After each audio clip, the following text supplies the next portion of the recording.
I'm joined today by Carice Witte, who's the executive director of the Signal Group, which is an Israeli think tank that's focused on policy making for Israel. And of course, she's an expert on China as well. Carice, welcome to News 9.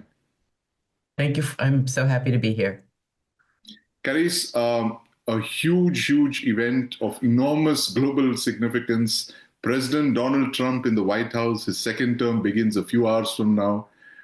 Tell us what Trump has in mind for West Asia when he takes over. How high is it on his agenda, given the fact that we are looking at a ceasefire between Israel and Hamas, which is taken into effect today?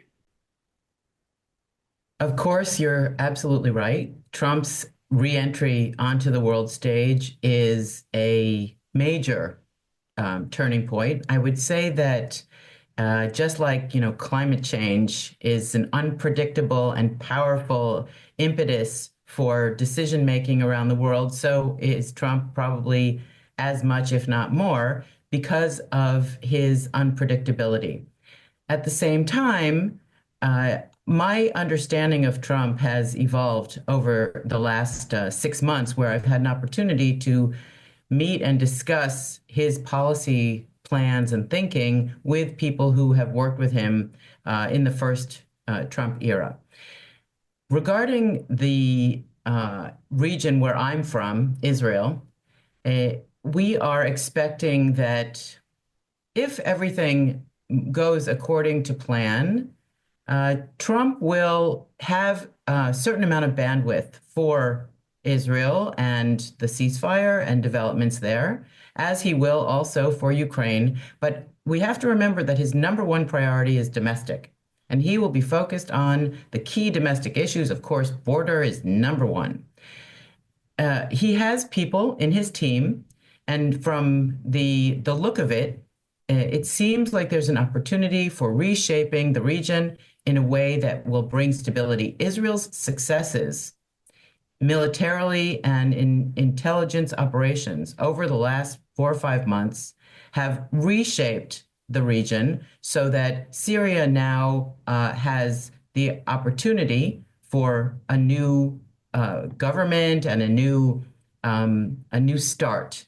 At the same time, I think we can recognize that Islamic law and the Islamic approach and the history of the players in that who are now taking power is not indicative of the kind of society that the Trump may want or the American people may want, but it's a change, and it does bring opportunity for hopefully a more stable Syria. Israel is watching that very closely, and it will be concerned because Turkey's moving in northern Syria. Turkey's taken a very harsh stance against Israel, and we will need to see how that plays out. Lebanon has a new president, and Iran has been greatly weakened. The Houthis still have a tremendous amount of firepower. So my sense from Trump is that he will pressure everyone in the region to pull back on kinetic conflicts and seek a new framework. I do believe that the Abraham Accords will fit into his plan. He would like to see a relatively swift move of normalization between between Saudi Arabia and Israel. However, Saudi Arabia's interest is to press the U.S. for as many benefits as possible and could play coy in that game. If that does happen, it will definitely reshuffle the entire region from Indonesia to Russia.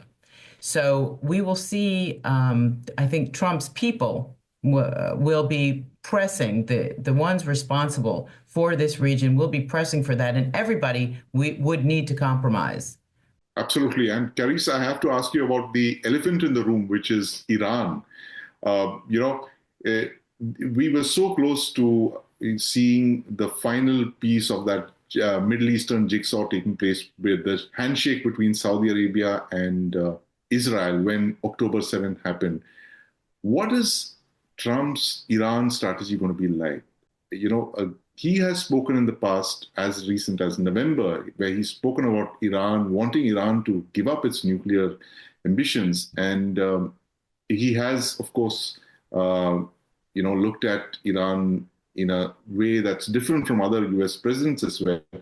What's your sense of Trump 2.0? Will there be a JCPOA 2.0, for instance, when he takes office? It's very difficult to say because at this point, if Trump were supportive of taking out Iran's nuclear capabilities, that would put an end to that concern.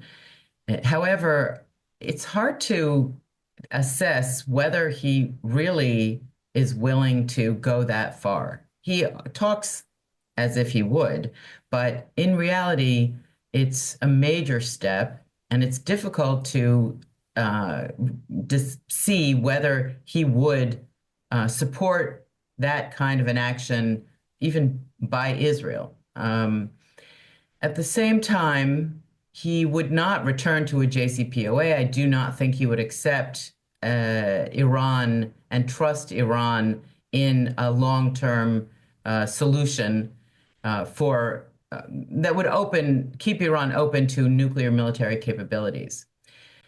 I have heard that he's working on a very creative plan for the region.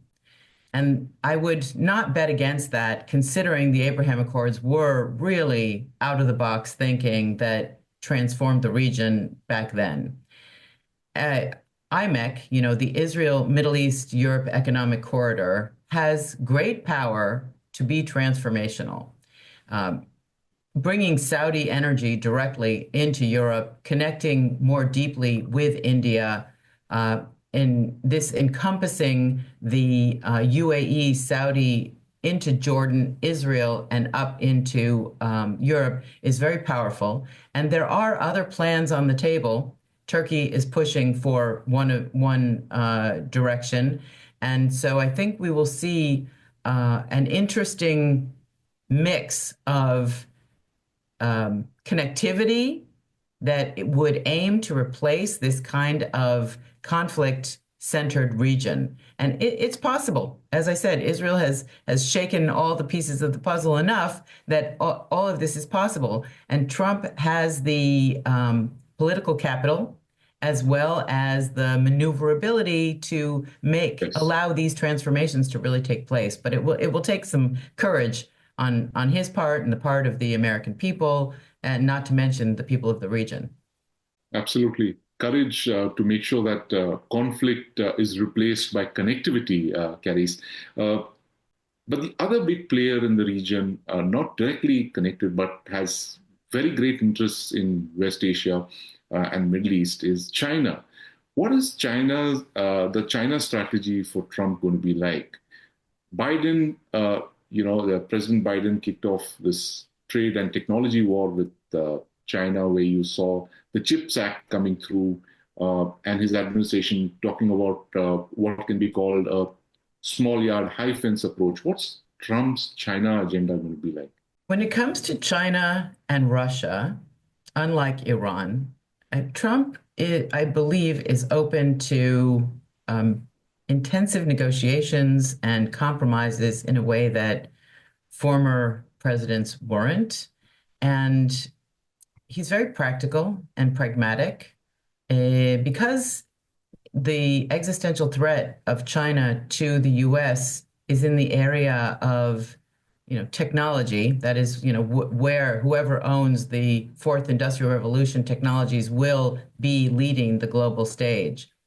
So if Trump can manage a deal that would work out to some extent for both sides, I think he would pursue that. The competition between the two countries is a really global phenomena. The financial framework of the world is fully integrated. So when we see, currency fluctuations and trade, you could say trade dumping of certain items and certain products like solar was one. Now we're obviously looking at electric vehicles and lithium batteries. And this creates an effect, a butterfly effect everywhere. As a result, a grand agreement might be something that Trump has in mind. However, I don't know that the Chinese will be interested. Xi Jinping has his own plans and is willing to take the pain. You know, struggle is one of the main terms he uses when he's speaking to the people, to the party, to his close circle. Struggle to transform his economy into a high-end industrial production nation that has its own innovation. We've seen tremendous innovation come out of China. We also know that right now, China's going through very difficult domestic economic struggles. And those struggles are with a purpose. And he's really looking to transform. And it's possible that China will have the ability to come out well on the other end in 5 or 10 years. So I think Trump is not known for a great deal of patience. And it could go either way, but I think he's going to have a difficult partner. On the one hand, China will be more cooperative, more solicitous.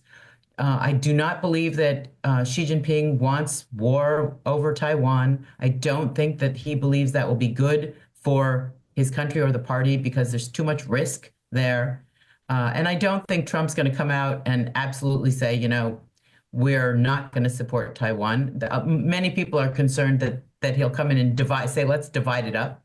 But I don't think that China would go for that either. So this is, you know, the wild card of Trump is relevant here, but China has such a huge influence. You know, if you look at, if you compare little Israel, right, and sort of how did we get to this ceasefire?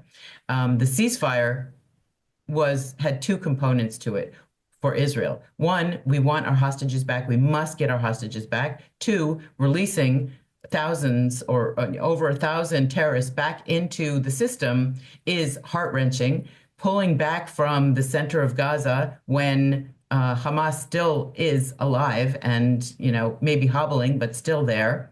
This is traumatic for Israel. So I think Trump's pressure was not so much on Netanyahu as the entire government of Israel and cause the right side of the government to compromise and allow this to go forward because Trump was in the background. When you look at China, he has a lot less ability to make that kind of impact because China is much less dependent and it is, you know, exponentially larger than Israel. So I think that this is very much a factor, the practicality of size and economic size, heft, the fact that China is the #1 trading partner of 130 countries in the world. These things really matter. And China's leader has made a great effort to ensure that he has enough asymmetries to hold his ground. Absolutely. And coming back to India, Carice, the fact that you have a very, very significant Indian caucus within Trump 2.0, both in MAGA as well as the Republican Party. Trump 1.0 didn't have as many persons of Indian origin as Trump 2.0. What does this mean generally for the India-US equation? The fact that you have many persons of Indian origin in the Trump administration? First of all, I have to commend the Indian people. You look at names like Kash Patel, Vivek Ramaswamy, Jay Bhattacharya, and even the second lady, Vice President Vance's wife, Usha, is Indian. I think that it's not a surprise when we look at the trajectory of Indian intellectual power that has penetrated the globe, leading many multinational corporations. You know, you have a huge pool of people, and the talent rises to the top. India's traditional economy can't hold all of them, and so America is very lucky that it gets these outstanding people. And you know, I think the Trump administration is very much a meritocracy from the perspective of the Republicans. And frankly, in the U.S., the Indian population has moved not overwhelmingly, but certainly the indication is that they're going towards from Democrat to Republican from, I don't know, in the 70s, high 70s of being Democrat, now in this election to be in the, sort of mid 60s voting for Democrat. But what's very interesting is that the young Indians are mainly Republican. And I think you see that with many. The woke mindset doesn't suit Indian culture, Indian history. The Indians are so, I think Indians and Jews have this in common, really hard pushing your kids and they come home with a 95 on a test and the answer from the Jewish mother and the Indian mother is what happened to the other 5 points? So this really leads to a tremendous success, and Indian children and parents are not afraid of STEM, and STEM is really the way to go. Math, science, technology, this is where the weight of the global economy is sitting. So I think that the Indian representation is an indication of, who are the Indian people, what is the Indian nation, how they are so good at integrating, assimilating, working with the system, respecting the system of the country that they are in, and building themselves up within it. From my understanding, this is also translated to relations with India. Now, there is a certain tension between India and the US in that they both want the manufacturing done in their own country. But it's a Yes. big world. And I think the kind of manufacturing that can be done in India at this point, maybe there's not a direct conflict. And if India were, as if you look at Trump as the main guidepost, if India brings some investment into the US, I think that will open the door for a much easier conversation. We know that Trump and Modi get along very well, both strong leaders who have a lot of self-confidence. So I think those two factors would be very valuable. And then, if I may speak a bit about the Indo-Pacific and China and the US. So yes, the US has been busy with Ukraine and these wars here in the Middle East, and there will be some energy still put there. But I believe that Trump's administration will focus more on strengthening security in the Indo-Pacific. India and Japan, and possibly South Korea to some extent, will be the major players. India, for sure.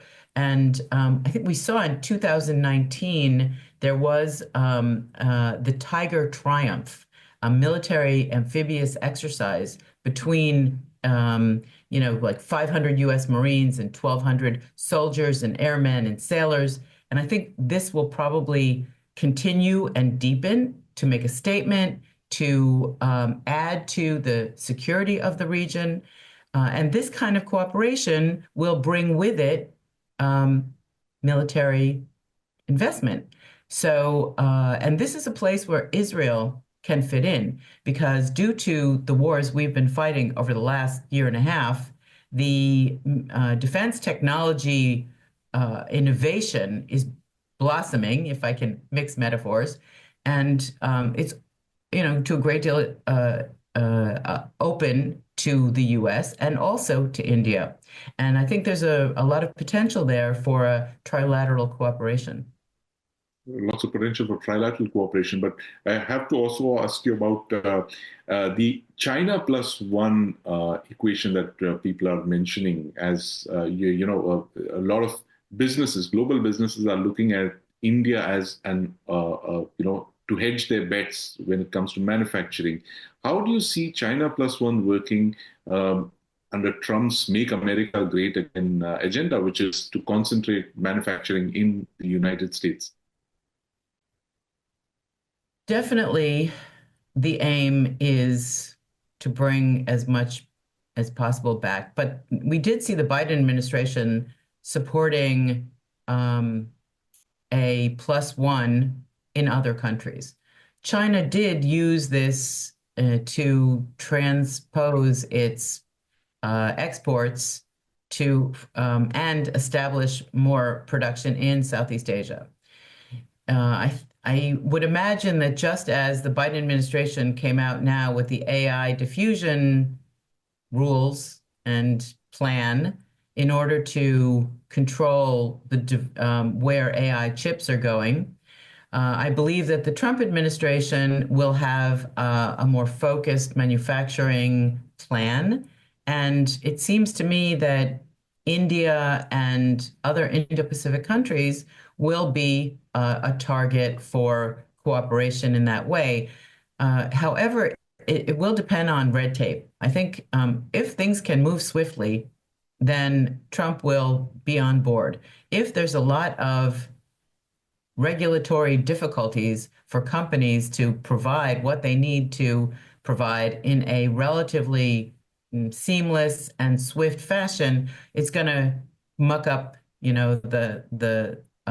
the tracks and make it difficult. India has made great headway, but as you know way better than I do, it still suffers from a great deal of regulatory challenges, and it's difficult to get things done. If that can be smoothed out, I think India will end up becoming a very critical center of manufacturing for a wide variety of items that may currently be produced in China. Absolutely. Thank you very much, Carice Witte, for your time as we're counting down to the hours before President Donald Trump takes office in the United States. Thank you for joining us. Thank you so much. It's been a great pleasure to be here.